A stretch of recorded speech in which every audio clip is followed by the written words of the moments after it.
The Land of Laughter by Angelina W. Grimke. Once upon a time there were two little boys, and they were all alone in the world. They lived with a cruel old man and old woman, who made them work hard, very hard, all day, and beat them when they did not move fast enough, and always, every night before they went to bed. They slept in an attic on a rickety, narrow bed that went screech, screech whenever they moved. And in the summer, they nearly died with the heat up there, and in the winter with the cold. One wintry night, when they were both weeping very bitterly after a particular hard beating, they suddenly heard a pleasant voice saying, "Why are you crying, little boys?" They looked up, and there in the moonlight, by their bed, was the dearest little old lady. She was dressed all in gray, from the peak of her little pointed hat to her little buckled shoes. She held a black cane much taller than her little self. Her hair fell about her ears in tiny gray corkscrew curls, and they bobbled about as she moved. Her eyes were black and bright as, well, as that lovely white light in the fire, and her cheeks were as red as an apple. "Why are you crying, little boys?" she asked again in a lovely, low little voice. "Because we are tired and sore and hungry and cold, and we are all alone in the world, and we don't know how to laugh any more. We should so like to laugh again." "Why, that's easy," she said. "It's just like this." And she laughed a little joyous musical laugh. "Try," she commanded. They tried, but their laughing boxes were very rusty, and they made horrid sounds. "Well," she said, "I advise you to pack up and go away as soon as you can to the Land of Laughter. You'll soon learn there, I can tell you." "Is there such a land?" they asked doubtfully. "To be sure there is," she answered, the least bit sharply. "We never heard of it," they said. "Well, I'm sure there must be plenty of things you never heard about," she said just the leastest bit more sharply. "In a moment, you'll be telling me the flowers don't talk together, and the birds." "We never heard of such things," they said in surprise, their eyes like saucers. "There," she said, bobbing her little curls. "What did I tell you? You have much to learn." "How do you get to the Land of Laughter?" they asked. "You go out on the eastern gate of town just as the sun is rising, and you take the highway there and follow it, and if you go with it long enough, it will bring you to the gate of the Land of Laughter. It is a long, long way from here, and it will take you many days." The words had scarcely left her mouth when, lo, the little lady disappeared, and where she had stood was the white square of moonlight, nothing else. And without more ado, these two little boys put their arms around each other and fell fast asleep. And in the gray, just before daybreak, they awoke and dressed, and put on their little ragged caps and mittens, for it was a wintry day.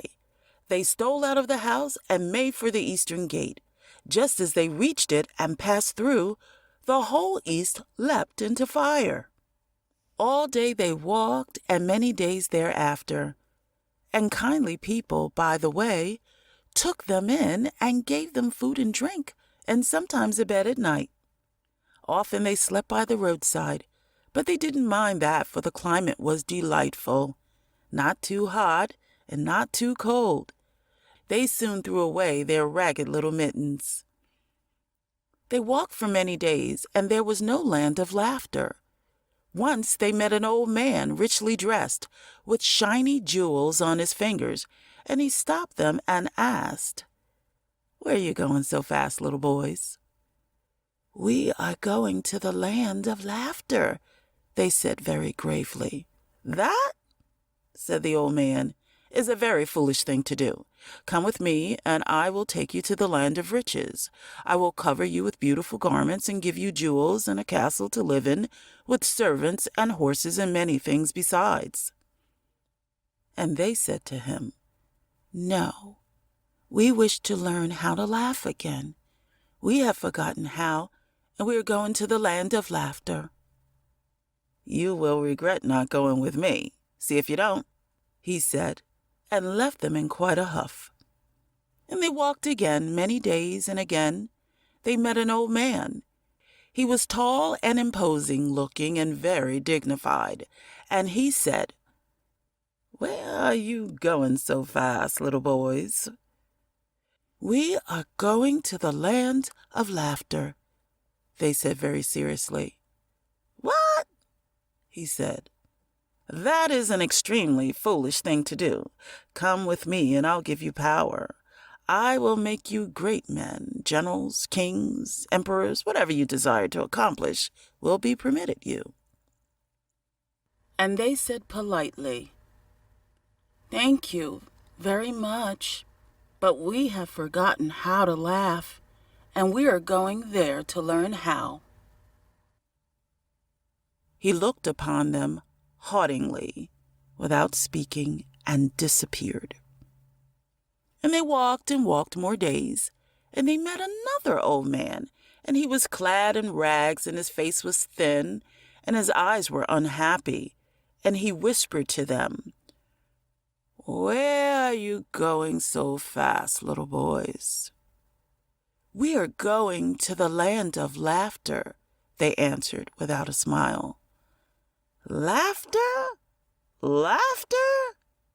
That is useless. Come with me, and I will show you the beauty of life through sacrifice, suffering for others. That is the only life I come from, the land of sacrifice." And they thanked him kindly, but said, "We have suffered enough. We have forgotten how to laugh. We would learn again." And they went on, and he looked after them wistfully. They walked more days, and at last they came to the land of laughter. And how do you suppose they knew this? Because they could hear over the wall the sound of joyous laughter, the laughter of men, women, and little children. And one sat guarding the gate, and they went to her. "We have come a long, long distance, and we would enter the land of laughter." "Let me see you smile first," she said gently. "I sit at the gate, and no one who does not know how to smile may enter into the land of laughter." And they tried to smile, but could not. "Go away and practice," she said kindly, "and come back tomorrow." And they went away and practiced all night how to smile. And in the morning they returned, and the gentle lady at the gate said, "Dear little boys, have you learned how to smile?" And they said, "We have tried. How is this?" "Better," she said. "Much better. Practice some more and come back tomorrow." And they went away obediently and practiced. And they came the third day, and she said, "Now try again." And tears of delight came into her lovely eyes. "Those were very beautiful smiles," she said. "Now you may enter." And she unlocked the gate and kissed them both, and they entered the beautiful land of laughter.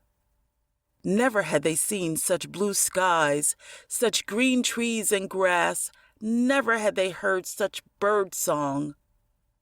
And people, men, women, and children, laughing softly, came to meet them, and took them in and made them at home. And soon, very soon, they learned to laugh, all day they laughed, and even in their sleep. And they grew up here and married and had laughing, happy children. And sometimes they thought of the land of riches and said, well. And sometimes the land of power, and sighed a little, and sometimes the land of sacrifice. And their eyes were wistful. But they soon forgot and laughed again, and they grew old laughing. And when they died, a laugh was on their lips. Thus are things in the beautiful land of laughter.